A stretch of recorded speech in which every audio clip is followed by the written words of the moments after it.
नमस्कार मित्रांनो, स्वागत आहे तुमचं DSP गोट फार्म बीड या यूट्यूब चॅनलमध्ये. आज आपण तुम्हाला जे आपल्याला मुक्त संचारमध्ये चारताना जे अडचणी येणार आहेत किंवा काही धोके होणार आहेत त्याबद्दल थोडीशी माहिती सांगणार आहे. तुम्ही व्हिडिओ शेवटपर्यंत बघत जा.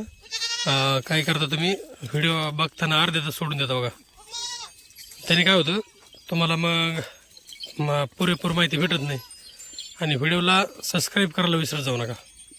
व्हिडिओला लाईक करत जा, सबस्क्राईब करत जा, जेणेकरून मग नवीन नवीन माहिती द्यायला थोडंसं उत्सुकता येते, प्रोत्साहन भेटते.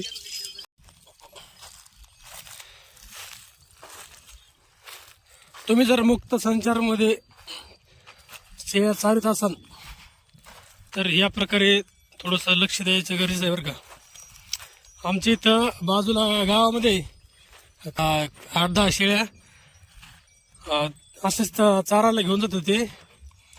तर ते कोणीतरी तणनाशक बांधाला वगैरे मारला असावं किंवा जे बांधाला आपण जे फवारणी करून सरकीला कापसावर किंवा इतर पिकांवर जे रिकाम्या बॉटल टाकतो, काही लोक बॉटल फोडतात, काही लोक असेच रिकामे टाकतात झाकण उघडून. तर आपल्या शेळ्या त्याला चाटू शकतात आणि त्याला चाटल्यानंतर आपल्या शेळ्या अचानक विष बाधा होऊन मरण पावतात. आपल्याला वाटतं आपली शेळी तर व्यवस्थित होती, आपण चारून आणलेली आहे, अचानक काय झालं आपल्याला लक्षात येत नाही. किंवा काही लोकांनी बांधाच्या कडीला तणनाशक मारलेलं असतंय किंवा पिकांच्या मध्ये ते आपल्याला माहीत नसते. ते कालांतराने आपल्याला वाटत असते वाळलेला चारा आहे किंवा हिरवा आहे, त्यांनी काल मारलेलं असतंय किंवा अगोदर मारलेलं असतंय, हे आपल्याला लक्षात येत नाही.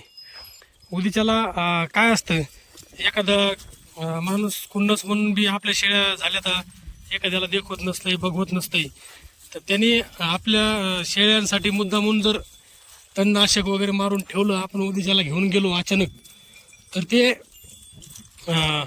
आपल्याला एकदम धोकादायक ठरू शकतं बघा.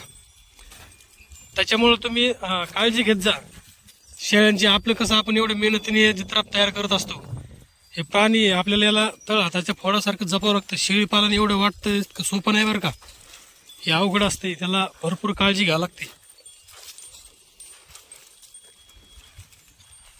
त्याच्यामुळं आपण एकदम निष्काळजीपणे राहण्यापेक्षा एकदम काळजीपूर्वक सतर्क राहायला पाहिजे. हे मोगम किंवा अंदाजे चला जाऊ दे इकडं, खाऊ दे तिकडं, कोण काय म्हणत नाही, बघू येऊ म्हणायला कोण काय म्हणत नसते. पण त्यांनी बी काय मुद्दा म्हणून टाकलेलं नसते रानाच्या त्याच्या बाजूला बांधावर.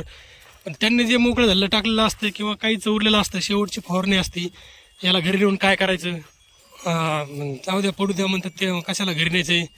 त्याच्यामुळं तुम्ही काय करायचं की ही काळजी घ्यायची. अचानक तुम्ही जर म्हणता काय झालं आपल्या शेळीला, तुमच्या लक्षात येऊन जाणार नाही, पण हे घातक ठरू शकतं मित्रांनो. तुम्हाला मी दाखवतो कसं बांधाच्या कडेला त्याला पडलेलं असतंय ते औषध वगैरे. आता तणनाशक तर दाखवणं शक्य नाही, पण जे बॉटल्स पडलेले आहेत त्या तुम्हाला दाखवतो. मला अचानक दिसल्यामुळे लक्षात आलं, मला तुम्हाला आपल्या शेतकरी मित्रांना ही गोष्ट सांगायला पाहिजे म्हणून एक विषय वाटला म्हणून सांगण्याचा थोडक्यात प्रयत्न करतोय. तुम्हाला दाखवतो मी बांधाच्या कडेला वगैरे कसे औषध पडलेले असतात ते.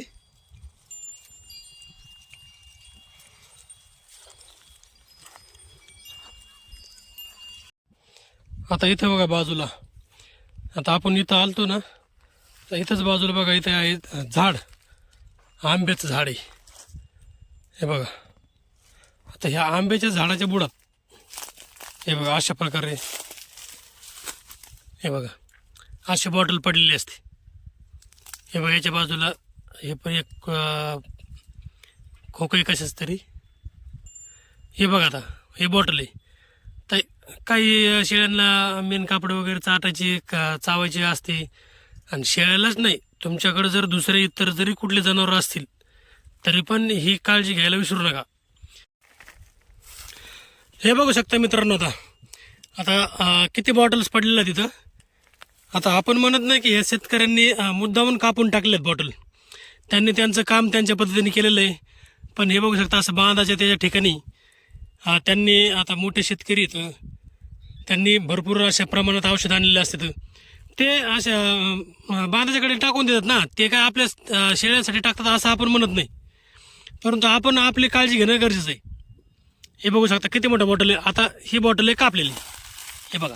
आता ही ह्या प्रकारे कापली, इथे ही पडलेली. तर ह्याच्यात आता ते त्यांनी धुवून टाकलंय किंवा तसंच टाकलंय. आता त्यांना त्याच्याशी काही घेणं देणं नाही. आपण ते काळजी घेणं गरजेचं, कारण आपल्याला शेळ्या चारायच्या. आता हे बघा, या बॉटलचे झाकणं असे उघडून टाकलेले असतात. हे बघा, हे असे बॉटल, हे बघा याच्यात आतमध्ये थोडंसं औषध आहे. आता हे बॉटल जर बघितली तर हे बघा, याच्यामध्ये थोडंसं बुडात औषध आहे. ते उरलेल्या शेवटच्या फवारणीला टाकून देत असतात. ही काळजी घेणं आपलं काम आहे.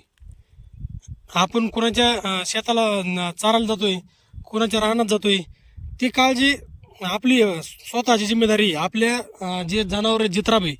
आता ही बघा पावडरची पुडी आहे. आता ह्याच्यात जर आता काही शेळ्यांना मेन कापडं चगळायची, पिशव्या खायची सवय असते. आता हे बघू शकतं, ह्याच्यात आहे ना अजून पण थोडीशी नॉर्मलमध्ये शिल्लक पावडर आहे. जर ही आपल्या शेळीने खाल्ली तर काही ना काही विषबाधा झाल्याशिवाय राहणार आहे का? तिला मरणच असं नाही, पण मरू बी शकते ना.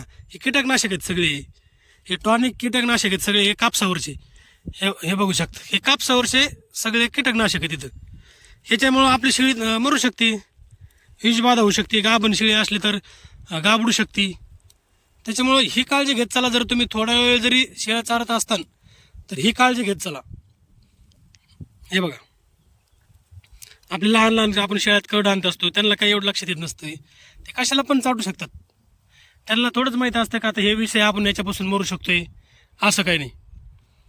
त्याच्यामुळे मित्रांनो, अशी थोडीशी काळजी घेत चला. व्हिडिओ कसा वाटला नेहमीप्रमाणे एक कमेंट बॉक्समध्ये कमेंट करा. व्हिडिओ आवडला असेल तर लाईक करा.